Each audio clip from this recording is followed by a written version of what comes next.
Hello, everyone. I am Deb Sherr, Artistic Director of Avaloch Farm Music Institute, and I am absolutely delighted to welcome you to Made at Avaloch, our new series created to celebrate the variety and excellence of the work Avaloch has supported. Each event will highlight one or two projects and will include discussions with musicians about process, as well as recorded performances of completed work. So far, Avaloch has hosted over 1,000 musicians in hundreds of groups and including dozens of composers. We hope you enjoy the diversity and depth of the genre and approaches to the creative process which will be presented here. Before we begin, however, I would like to thank a few people. First, our administrative team, Mason Donovan and Jenna Hall. Second, our musical team, Hannah Collins, Mike Compitello, Kathryn Dowling, who joined me in creating these events. And last but certainly not least, Fred Tauber, without whose generosity the vision and inspiration of Avaloch would never have come to be. So thank you for joining us for this ongoing celebration of creative work made at Avaloch. Hi, everybody. Delighted tonight to have with us DJ Sparr, composer and electric guitar virtuoso. And we're going to be featuring his music tonight with various different musicians with whom he collaborated, either working on the pieces at Avaloch or meeting the groups at Avaloch and working with them elsewhere, but we'll find out more about that as we go. So DJ, Yes. Tell us about this actually quintet. Us old-fashioned people will call it a bass quintet that you. Oh, yeah. Well, this piece is called Superstring Serenade, and this kind of goes with some other pieces I wrote around the same time. I think I was watching a lot of Discovery Channel, and there's this theory of how to mimic or model the universal properties with small string. Charlton might be able to explain this better than I. But what I liked about it was it seems really cool, and there's like it goes with more dimensions than we're used to, and it goes with the possibility of possible other worlds or parallel worlds, and that was exciting to me. And it has the word string in it, and that it kind of came up with a title, and. Well, actually, and in putting the piece together, I was looking at lots of different composers. So one of them, which might not be right off the top of the ear, but I looked at Black Angels an awful lot for something like there's a lot of unison playing in that piece, and my piece starts with some unison playing, and then and also sort of maybe Piazzolla, so kind of a post-Piazzolla tango type thing, and it's really really melodic, and I just put it through the compositional process, and came out the way we're going to hear. So yeah, that's the piece. Well, we're very lucky to have with us two members of the Del Sol String Quartet, violist Charlton Lee and cellist Kathryn Bates, who were part of the performance that we're going to hear. So will you tell us a little bit about your process and your relationship with the piece? Well, we met DJ, of course, at Avaloch, and shared many a drink together there during meals and into the evening, usually sort of the night capper. And those were often very fruitful sessions where we could discuss music and life and philosophy and every which way, food, and I can't even remember what else. But there was quite a few conversations that went on into the night. Yeah. I can imagine. I think that relationship and that opportunity to network and to hang out was really important to us, jumping onto this project. So DJ asked us if we would be willing to record this piece, and we said, of course. So it's not always that we record a piece before we perform it, but in this case, that's how it worked. So we knew a fabulous bass player, Michael Today in the Bay Area, who we knew that we would want to work with. And so we rehearsed it a whole bunch, and then I got the opportunity to perform it, to record it. I think it's just such a At Skywalker. at Skywalker. Yeah. And it was such a fun process, and it's such an amazing and fun piece. And I think what DJ is saying, right? It's like it has this energy. It has this sort of amazing, just fun groove. It has this sort of spectrum of sound and sort of range because of the bass. I mean, I know as a cellist, it's always funny for me when my lower end of sort of the music gets taken over by another person, whether that's a bass player or whether that's a didgeridoo player. I really love it because I feel like more support from the lower end. I love like there's the Shostakovich 8th String Quartet that's arranged with Shostakovich's approval for bass quintet. And I actually think it's such a different experience and a really wonderful experience. And so for me, I don't always get to have that sort of bass support. So it was great to have that. And it really expands the range, I think, of the palette. It feels like it's like this whole spectrum that is so much bigger. And yeah, it's such a lovely experience to be able to record a wonderful piece with a wonderful composer in a wonderful space, based on a wonderful relationship that, that was made at Avaloch. Yeah, that's great. Yeah, there's a wonderful moment in the piece near the end, I think, if I'm correct, just having listened to it, where the cello and the bass are in octaves for a while, where you really feel that fantastic walking, tandem. Yeah, it's really For those that are about to listen to it, that the melody that's hinted at the whole time finally goes into kind of a canon at the end, and you can't go wrong. I mean, you can go wrong in a number of ways, but one way to not go wrong is the cello being doubled an octave below with a bass. That's classic, and it helps everything cut through, like an organ pedal or like any classical orchestration that we would have previous to Maestro Berlioz, right? Yeah. So yeah, and then the other thing that was really exciting, and I'm going to say a little bit more about just meeting at Avaloch. So this all ties together with the piece that we've heard with Kristina Bachrach, because we were there.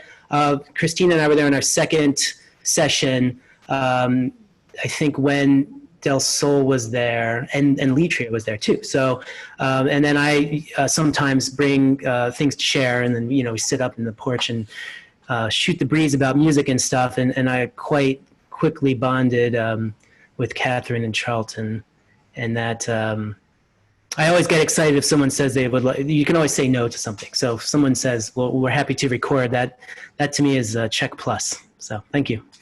For sure.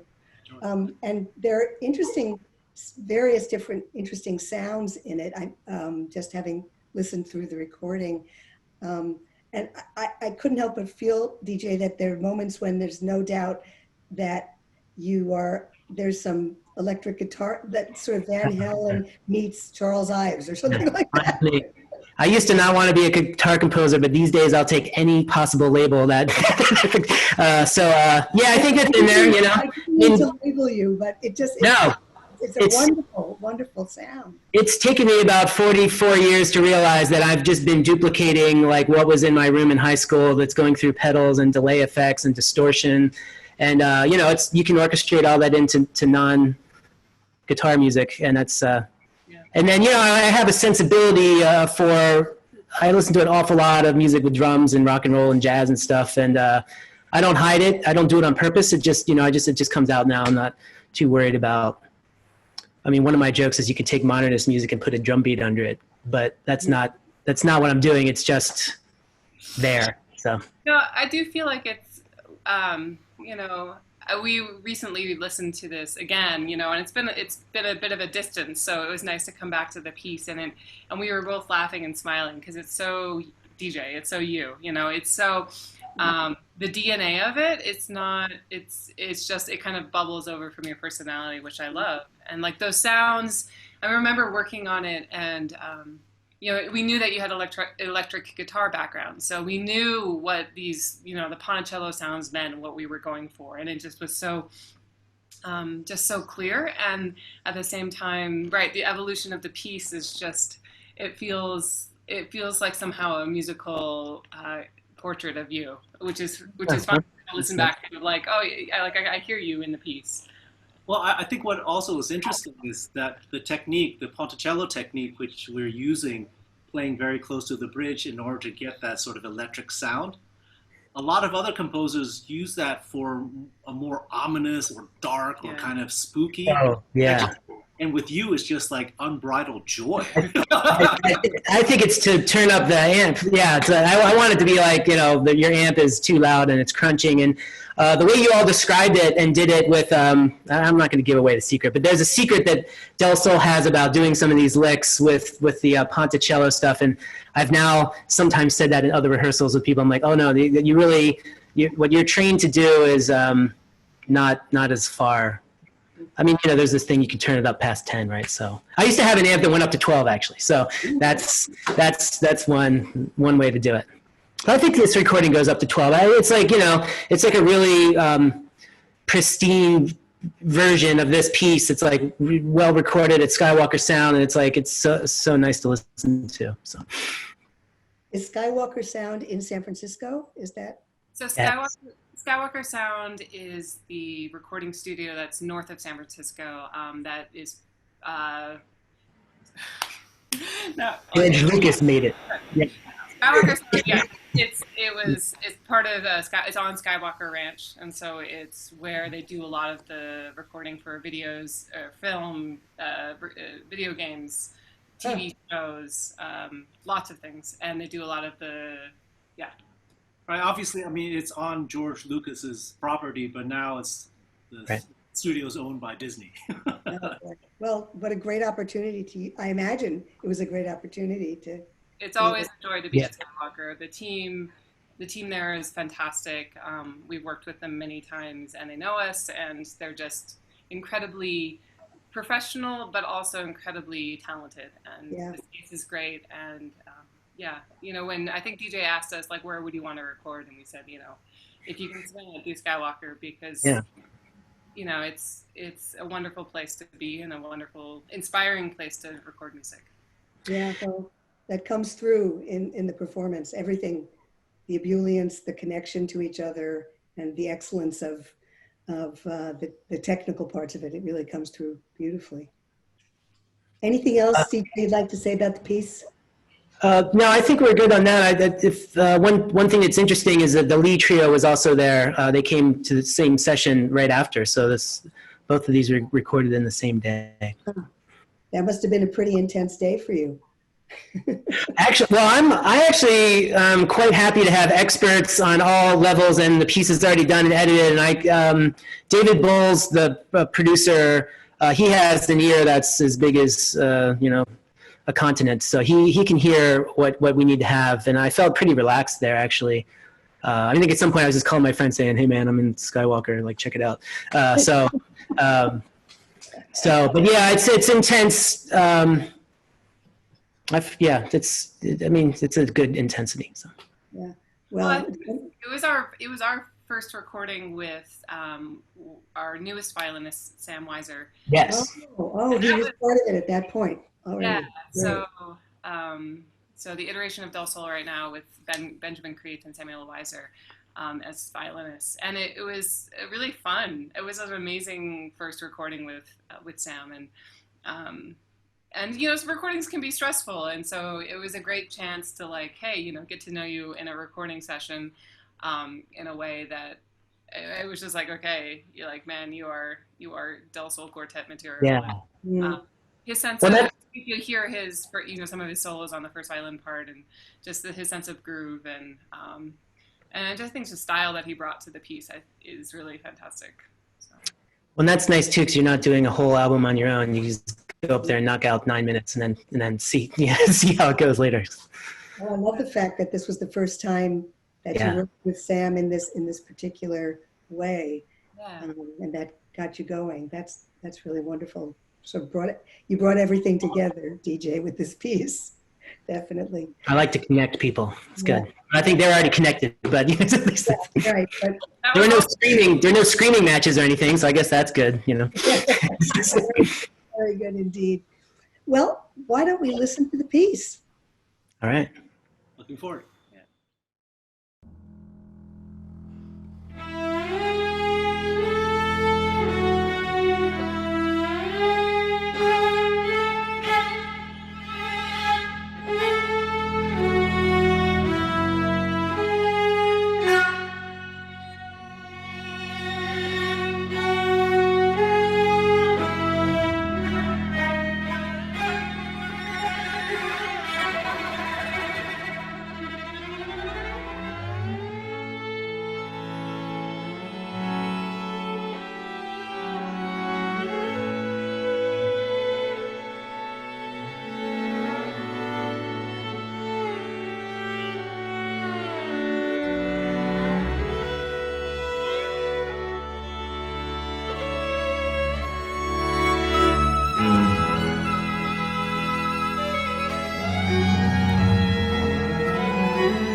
So Charlton and Kathryn, I'd love to just ask you what Del Sol Quartet has been doing in this crazy time that we've been involved in. I see lots and lots of stuff coming from you. What's going on with Del Sol? A lot of cooking and gardening. Right, I'm sure of that. Yes, I've noticed that as well. We've been keeping very busy, but not in the sense of just trying to keep busy. We've actually been really trying to find opportunities, you know, and find the silver linings and find the things that are possible and maybe the things that are new. And so we've been doing a lot of funding applications, which is less interesting, but we did a workshop for adult amateurs where string players who had never composed before wrote pieces for each other as a way of doing like chamber music, and then they exchanged the pieces, and that was an unbelievable source of joy and laughter and catharsis in a way, community in a way that I don't think any of us fully expected, and that was really amazing. And well, part of that program also was a party piece that each person, including us, all wrote, I think, 3 measures of music, but we could only see 1 measure of the previous person's work. Oh, how So we interesting. wrote a basic collaborative string quartet, and so we did 2 sessions of this, and the pieces are hilarious, and it's just like a wonderful memory, positive memory, I think, of this time. But we've been doing some online, live streaming. We've been doing some online performances. We did a collaboration with the Gabriella Elena Frank Creative Academy of Music. We've been, obviously transforming some of our premieres that are supposed to happen this year. So we have 2 big premieres that were supposed to happen that are transforming and getting postponed. One, which is with about Angel Island and with the composer Conroe, with some accompanying other commissions. So those will still happen, but just slightly later and maybe in a slightly different format. I think the big thing that we're launching as sort of a way to, I guess, pivot in this season is something we're calling the Joy Project.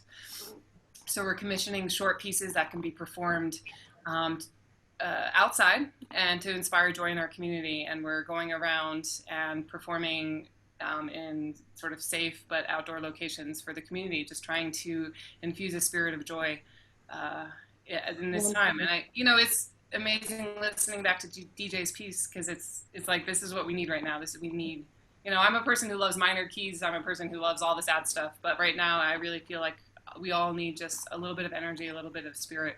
And so we're commissioning a whole lot of composers to write these short pieces and just give it as a present to our community. So thank you so much, Kathryn and Charlton, for being with us. It was a delight to see you. I miss you. The many times we've seen each other at Avaloch. I wish you well, and thank you so much for being part of this Made at Avaloch event and for your wonderful, wonderful playing on DJ's piece.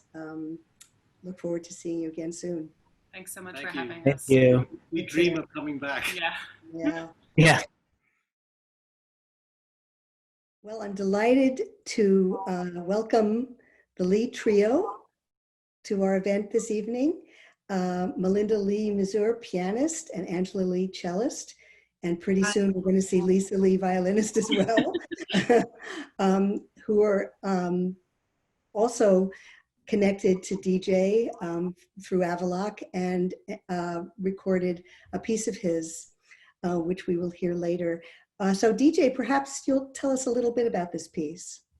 Sure. So it's called Lost in the Old South Tower, and it was written at Avaloch, started at Avaloch with a group called Ellipsis Trio.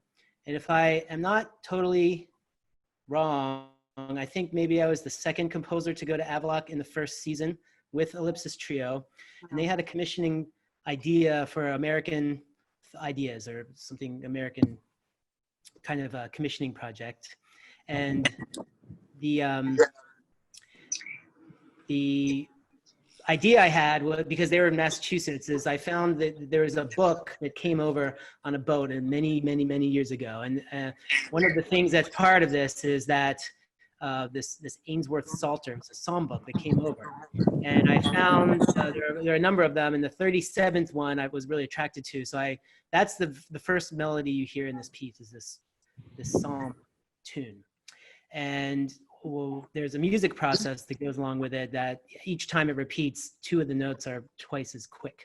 So, and then it just kind of does its thing a number of times. And the sort of like fun idea that I have for this piece is that this melody itself is sort of lost in like what would be maybe every church tower, like whatever, however you might think. It's kind of a fun idea. And then so it straddles the ocean in a way. It's everywhere, but also in the Lee Trio's amazing hands. Right. And a little bit of American history or something. Yes. Yeah, it's in there. Hi, Lisa. Hi, Deb. Good to see you. You're on the run, but we're glad to have you here joining us, talking about the trio, about DJ's trio that you played and recorded so beautifully. So Lee Trio, any one of you, I'd love to hear your feelings about the piece and how it was to work on it, and anything you'd like to tell us. Well, so as DJ mentioned, we were just at Avaloch during the tail end of, I think, DJ, one of your visits there. And so we met in the dining hall like everyone does. And we just were talking and got to spend a few meals together. But it wasn't until afterwards that he asked us if we would record it. And when we took a listen to the track, we just were really taken by the piece. It's a short piece that has such a sort of peaceful ambiance to it. And as you know, Deb, DJ's like this rock star. I do know. So especially like my part, he asked the pianist to prepare the piano with mutes. Oh, hi, Harris. And I think it was like 4 violin mutes and a cello mute. And I was asking my string player friends if I could borrow their mutes, but like I only could get a couple of them. So I had to sort of improvise, and I ended up using eraser heads and just wedging them in between the strings. But the sound that it produced in the piano was this sort of like gong, like Zen, like sort of ring. And it was just, it sort of transported us all in the short 10 minutes that we were able to play it and get to learn it. But I was really happy to learn it and just to meet DJ. You know, I bet you could have a whole series called Met at Avaloch. Right, yes. Right. This one is. This one is for sure, yeah. Yeah, that the sound of the piano at those moments is really striking, really striking. Anyone else have anything to say about the piece and learning the piece and what it was like for you? It was also quite mesmerizing for me. I think just after playing like heavy romantic pieces or just you know, or during that time, I mean, we were playing quite a lot of Beethoven as well, and just to be introduced to a different language and kind of be transported into a different time. I think that was quite soothing and cathartic in a way. Just and the piece, we didn't have quite a lot of time with it in the sense of, you know, normally you'd think before you go into a recording studio, you would have performed the piece a lot or had lived with it for months and months. But for us, it was, I think we had a performance of it a few days beforehand and trying it out in front of a live audience. It made it feel more secure by the time we got to the recording studio. And then just to hear the feedback from the audience and that how much the music resonated with them, I think that kind of gave us some more confidence going into the recording studio as well. So yeah, I think it really helped to perform it before. And I remember that night we were giving a concert in Berkeley, and I asked if there was someone in the audience who could volunteer to page turn. And this gentleman was like, I will. And it turned out to be our audio engineer, David Bowles. Yeah, pretty. He was so excited too. On stage, yeah. That's fantastic. He's such a cool guy. I mean, he's of the personality that he wrote me, and he said, I was so excited I got to turn pages for the piece. Like that was, because I usually am like, oh, I don't know about turning pages. I've kind of shut that down in high school. But he's ready to do it. That was really cool. That's funny. That's interesting to hear a piano trio that is dealing with mostly core rep composers in the Western canon talk about recording. Because to me, I can always play the piece much better after recording it because the spotlight is on, and then I'm like, oh, now I could go play a live show and I've got it all down. We just did 50,000 takes, but yeah, I have a way of editing my own guitar music that's probably different than playing a move Beethoven left to right. So, but yeah, that was really cool to do that. I feel like recording puts a laser beam on the playing in a different way than live performance does. Yeah. I feel like for me personally, live performance over and over, that sort of solidifies and makes it feel like, you know, like an old friend. Whereas like, you just feel like you're under the cutting block in a recording studio usually. Right. Well, and that's great too, that you felt what the audience feels. Because to me, it's more, the pieces are written, you know, to be live, but the recorded document is important for a number of reasons. But existing and sharing the social space of the people in the room with the music and vibrations and all of that stuff is, it's what it's why we're here right now. We're all missing it an awful lot. So that's right. That's right. And it's interesting that you say that this piece is sort of different than DJ. DJ, do you feel like this is a part of you that doesn't always come through? Oh, well, this is, so this is different than the Superstring Serenade that we just talked about, because that's like, that's where we were talking, the analogy is, you know, turning the amps up to past the proper level. And I think this one comes from some amount of spiritual development. It comes from listening and being attracted to a lot of music from Eastern Europe, the Eastern European minimalists.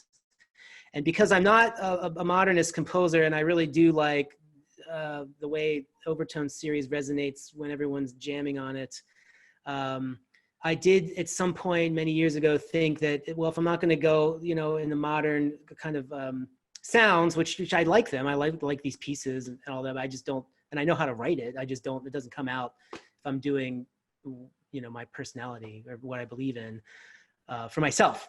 But that doesn't mean that spiritual ritual things, that's where I thought, well, that's where the kind of sounds I like fit into that.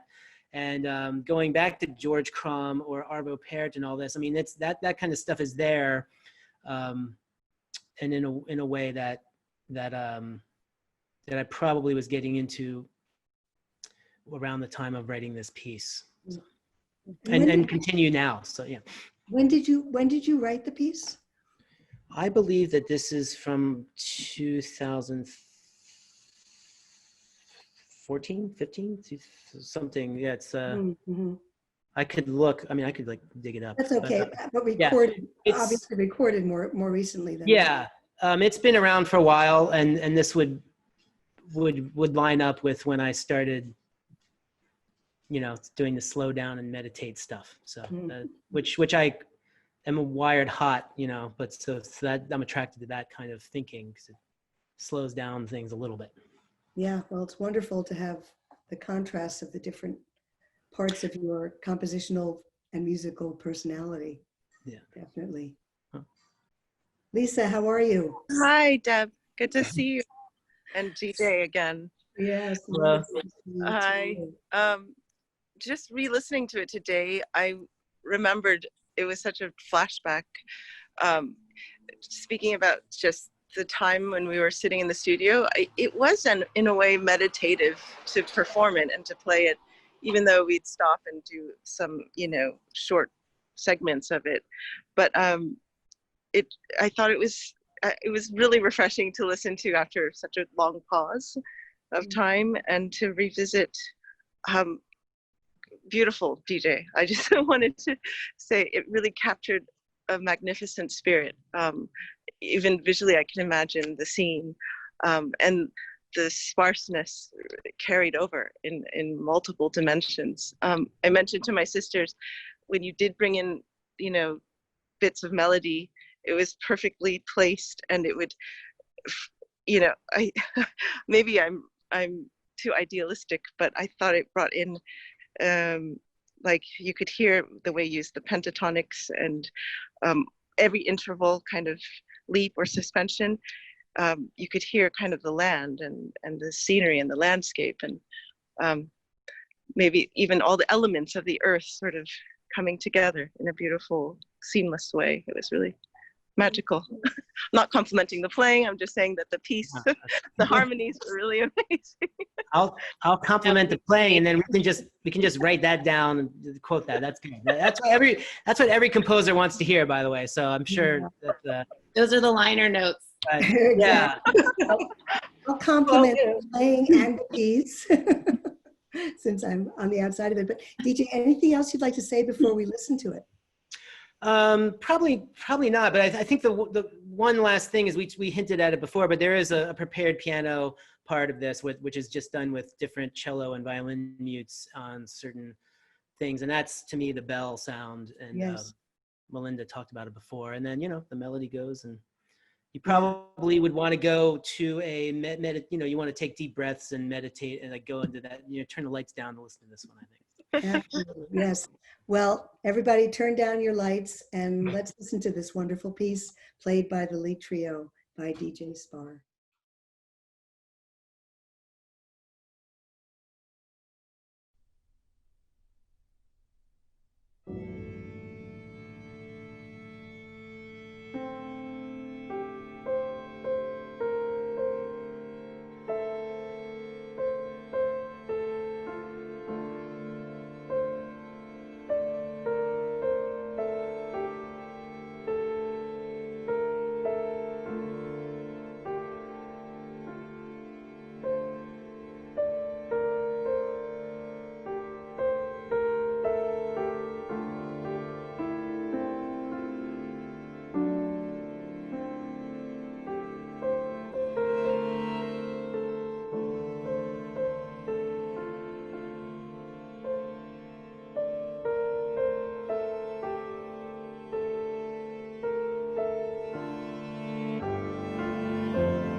Well, thank you. It was wonderful, wonderful to hear this beautiful piece played so beautifully. I can't wait till we're all back at Avaloch together. But in the meantime, I know Lee Trio, you are all in very different places, like everybody else, I guess. But are you able to do anything as an ensemble at this point? I think we've only been able to do things virtually. Some presenters have asked us to, just give them things from the past or meet with them over Zoom and just talk. But we look forward to the day we can come back in person and play live for people. I think one of our last tours was in Beethoven House Bonn, where, it's the big 250th anniversary of Beethoven, and everything's shut down for that year, but we'll be sure to keep celebrating him, I'm sure. Oh, I think we all will. Yeah. And I remember when the last time you were at Avaloch, you were recording Beethoven trios. Yeah, right. The Opus ones. The Opus ones, right. We got to hear some of that. So we still have commissioning projects from it and so forth. So that's great. It's just a lot of composers. Yeah, a lot of composers are waiting. We were supposed to have some works being performed this year, and we're just waiting. So, but it's something to look forward to. Yeah, absolutely. Yeah. Well, I want to thank you so much for being part of this Made at Avaloch presentation. It's been really a joy to connect to people who we've had so many wonderful experiences with at Avaloch, and to hear your music. So thank you, and can't wait to see you again and hear you again, and stay well. Thanks, Deb. Thank you for having us. Thank you so much. Bye. Bye. Well, it's really wonderful to welcome Kristina Bachrach here to listen to and discuss the absolutely wonderful song cycle which DJ wrote. And I'd love for you, DJ, perhaps to tell us about the piece, and then Kristina about your experience with it. Wonderful. Sure, yeah, so Kristina and I met at Lake George Music Festival, and I heard her sing Barbara Knoxville, and she heard one of my pieces, and I went up to her and I said, I've had this idea for a piece for electric guitar and soprano for maybe 10 or 15 years, and she said, I love your piece. Well, you can say you said that, but I think my memory is that she said absolutely. And so then I had some poems I'd been collecting by Patrick Phillips, and Kristina and I picked the ones that she liked and that I liked. So that became a set of 5, well, it was 7, but we cut 2, so it ended up being 5. And then we applied to Avaloch, and we got in, which is cool.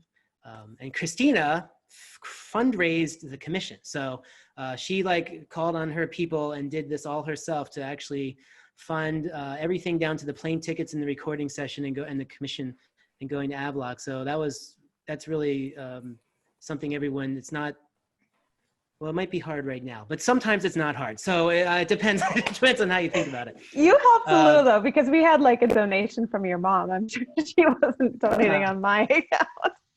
That's part of the, yeah. Yeah.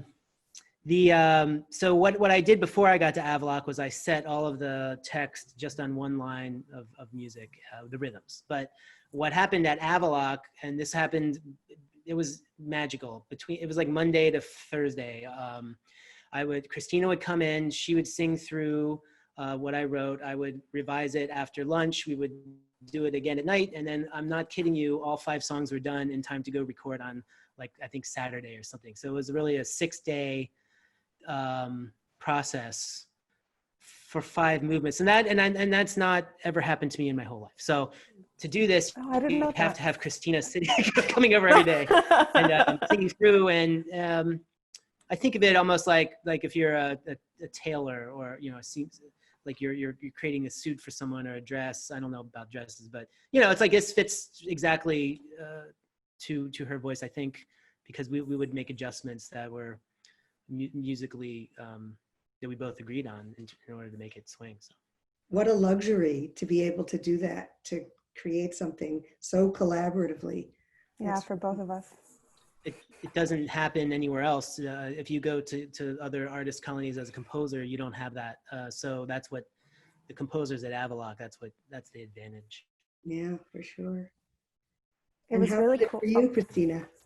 Yeah, so yeah, I met DJ and I did love his piece, and I forget the name of it, but it was for, I think, harp, viola, and flute. It was so beautiful, almost Debussy-esque. And so then he said, I've been meaning to write a piece for soprano and electric guitar, and I'm super crazy for electric guitar. And actually my father plays in rock bands and played a lot of electric guitar around the house growing up. So it's a sound that is like very emotional for me also. So it took us a little while to get our act together, but finally, I think like maybe 2 years later, we were in Avaloch. So not too long as these things go. And I hadn't known Patrick Phillips's work, except for there's one poem that the New York City posts poems in the subway every now and again. I forget what the series is called, but what ended up being the final song in our cycle is to a poem called Heaven, and that had been in the subway trains. And so I knew it from that. And so DJ sent me a couple poems that he had sort of bookmarked many years before. And I loved them. And I went to the New York Public Library and found every volume of Patrick Phillips' work that I could find. And I had an awesome time reading through stuff. And we ended up settling on sort of two themes. One was music and one was life. So we have, there's a poem about a guitar and a poem about a piano, and then songs about marriage and dying and having children. So those were the three very large themes we worked with. And I think the process beforehand was you asked me to send you a recording of myself reading poems just to kind of get a sense of the sort of my natural cadence with them, which I thought was really cool. It's something I never would have thought of. And then you knew that there was a certain interval that you wanted to work with a lot. And so you wrote to me maybe a month before we got there and said, I think, what is the best major seventh in your voice? And I went to the piano, and tried all the different major sevenths. And I think we settled on D sharp, E, and that appears a lot in the set. And then, and he wrote it all while we were there, which was amazing because I would go to sleep, and when I woke up in the morning, a song existed that didn't exist before. I mean, or maybe you'd written in the evening before I went to sleep or anything like that. But it was amazing. And it was like we finished fundraising, I think, the day before we went into the studio, and we finished the piece the morning of that we went to the studio. So it was a little bit breathless, which actually made it more exciting. And we went to Rocking Horse Studio, which is pretty near Avaloch, and had a great experience with them. And And then one of the cool. We played it in Boston. So we went and did a concert. That's for the people who have watched the entire show here. This is the opposite of the Lee Trio, who just said they want to play a piece 8,000 million times before they go to the recording studio. So this is the opposite of that, which is we just drove with, and I think probably, I mean, guitar's loose, so there's some looseness to things, and you can always edit and then change the score later. So that's so there actually are edits in this. We were like, oh, this low note would sound cool in the recording session, and now I went through and listened to the recording and made the score reflect what we recorded. Oh, but that's all in the guitar world. That's like if these South American guitarists, Barrios Mangoria and stuff, I mean, they played it, and the notation is I might put my foot in my mouth, but it's looser than critical editions of our favorite German composers. Yeah, I mean, I think you even notated, like, the piece changed when we found out what pedals we'd be working with in the studio and things like that. That was such a cool, neat, new experience for me also.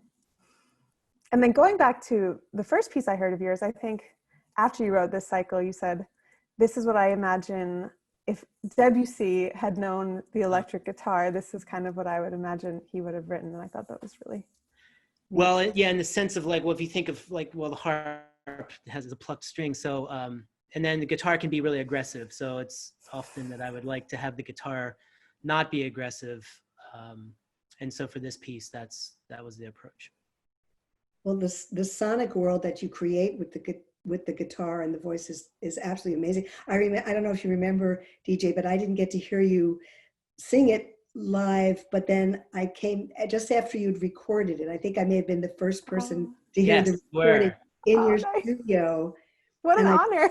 It really was. I mean, for us that you want to and just it's such an extraordinary world that you created, the both of you.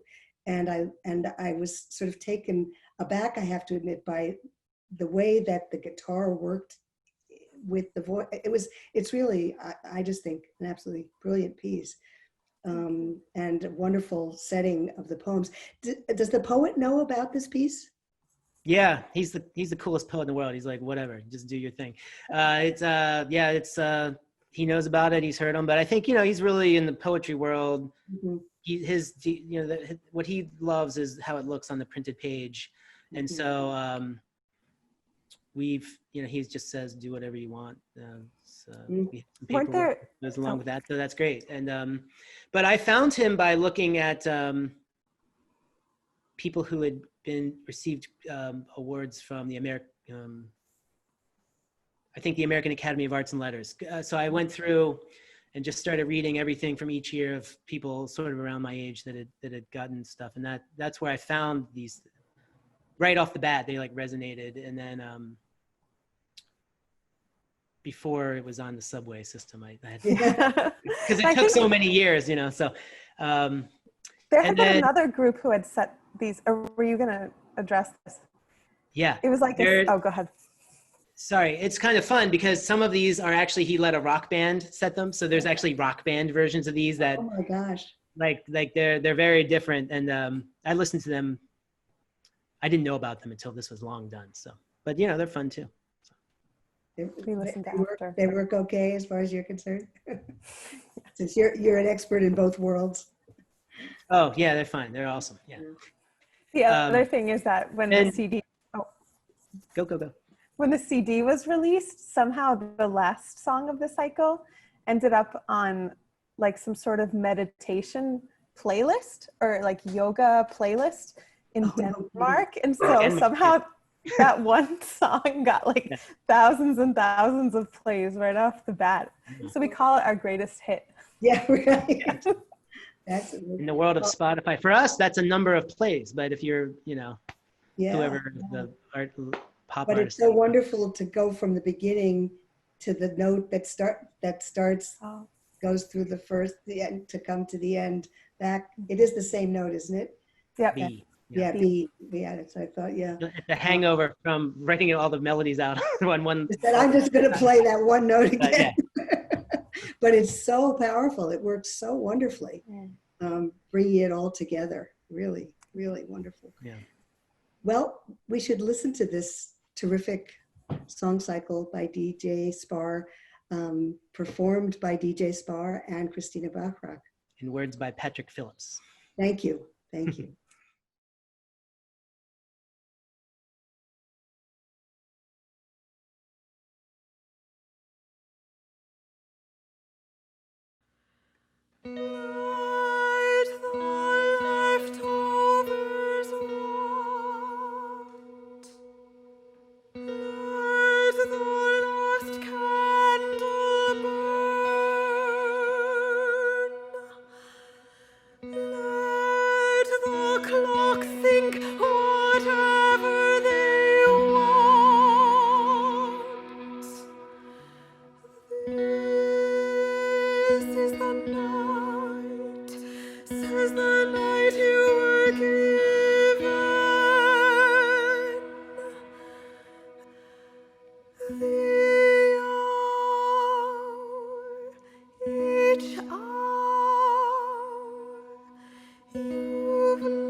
Kiss the blue children.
beside you forever.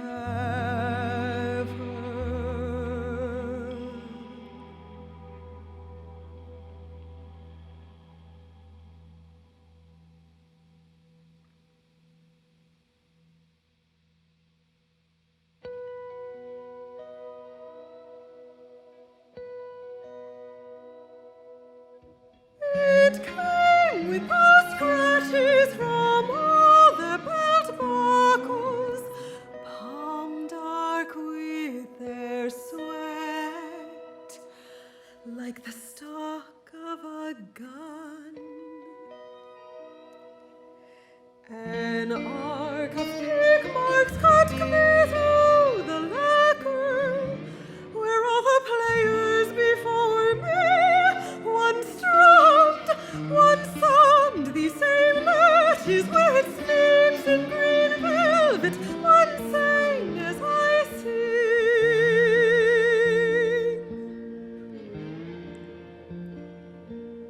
The old songs, there's no end, there's no end to this world everlasting.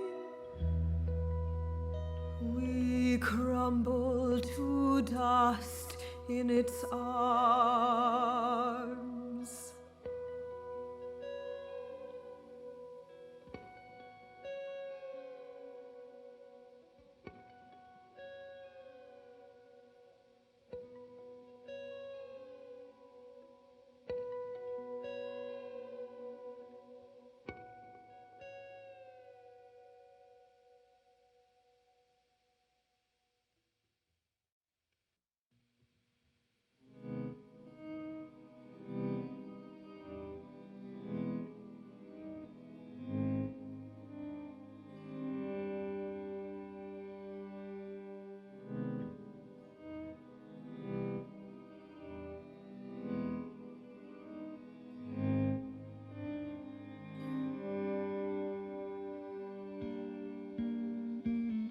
I can hear her through the thin wall singing up before the sun.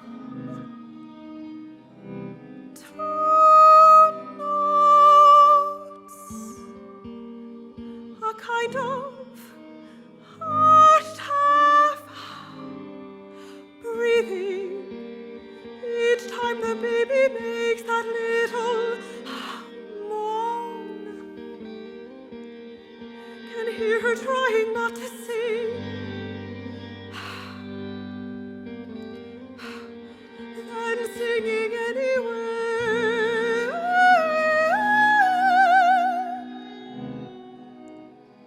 A thing so old,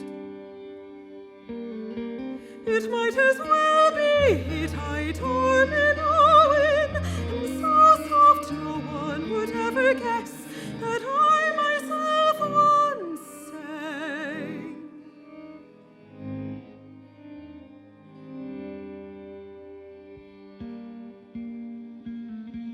That very song, back when my son and then his brother used to cry all night or half the morning, though nothing in all the world was wrong.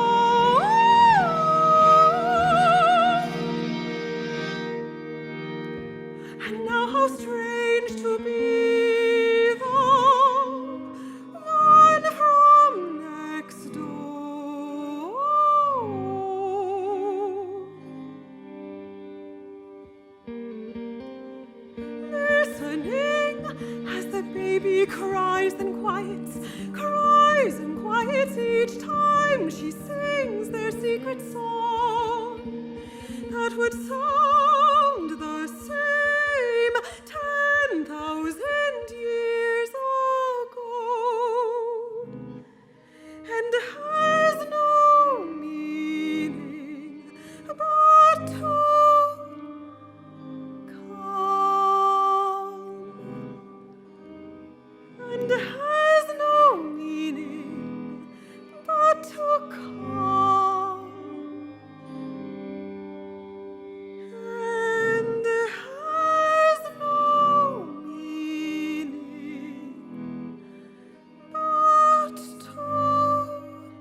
Touched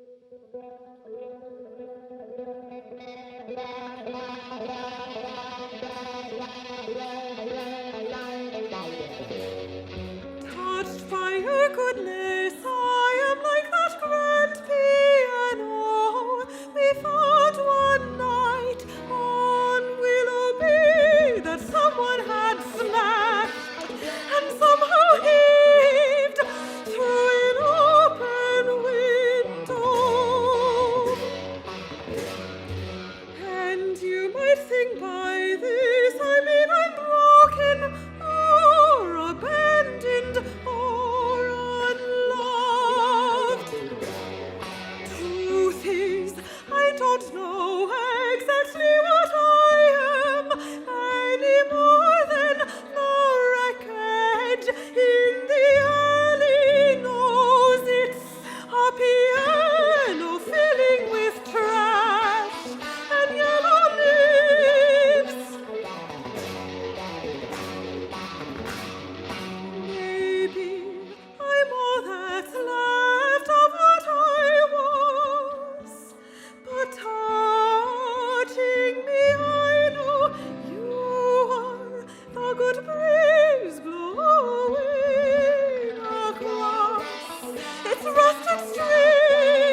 Well, it's fabulous to hear that gorgeous piece.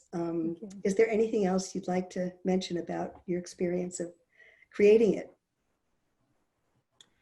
Well, I think musically, this piece with Lee Trio, we talked about this kind of spiritual thing that was different than the piece, the Superstring Serenade piece. So this is coming further into that, but then it's kind of interesting because it does combine the electric guitar with a sort of spiritual thought. And at this time in my life, my wife and I were going through an adoption process and all of this. So the words that Patrick wrote that resonate with family life really meant something. And then, if we're talking about, families and connections and all of that, it was with Kristina at Avaloch that I met the Lee Trio and Del Sol, which led to this new album, Hard Metal Cantus is the name of this album. And then the previous one with Kristina as Electric Bands, which this one is on. So thank you, Kristina, for going to Avaloch with me. And thank you. Right. And thank you both for being at Avaloch. You've both been there several times in different iterations. And I hope we'll see you there again. And thank you so much for being part of this Made at Avaloch event. It's really wonderful to connect with you and to hear your gorgeous music. And I'm just delighted to see you and hear you. Thank you for having us. And we are missing everything about Avaloch, the community and the idyllic setting. So thank you for all that you do to make it happen for us. Oh, absolutely. Most years. We hope to see you very soon. Thank you, and thanks to the community of people who have watched this. It means a lot, so thank you. Absolutely, yeah. Take care. Bye now. Bye-bye.